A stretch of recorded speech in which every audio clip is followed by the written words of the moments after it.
হে রব্বুল আলামিন, আপনি বুঝি মানুষের ডাকোয়ার খুব খেওয়া শুনি আমার কিছু চাইবাই।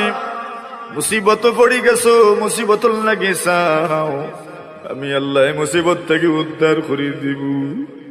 খেওয়া শুনি রুগী আমার কাছে চাও, আমি তোমারে সুস্থ করে দিব।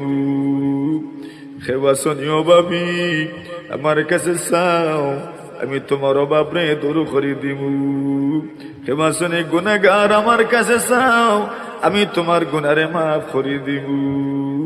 আল্লাহ, আপনি যতভাবে ডাকছেন এটা সব জাতর অভাব আমরার মাঝে আছে।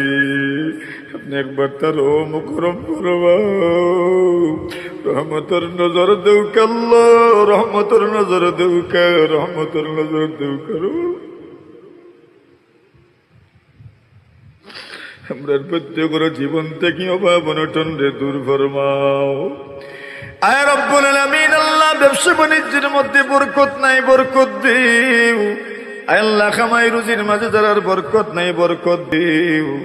আল্লাহ, কত মানুষ আছেন বেকারত্ব জীবন যাপন করাম, বেকার হয়ে গেছেন, বেকারত্বর করাল গ্রাসে রব্বুল আলামিন জর্জরিত হয়ে গেছেন। আল্লাহ, একজন মানুষ আপনি বেকার রাখিও না, সবরে হালাল রুজি মিলাই দিও। বিশেষ করে বিদেশ বাড়ি যারা আছেন খেউরিরে আপনি নিফরমা রাখিও না, সবরে হালাল রুজির ব্যবস্থা করে দিও।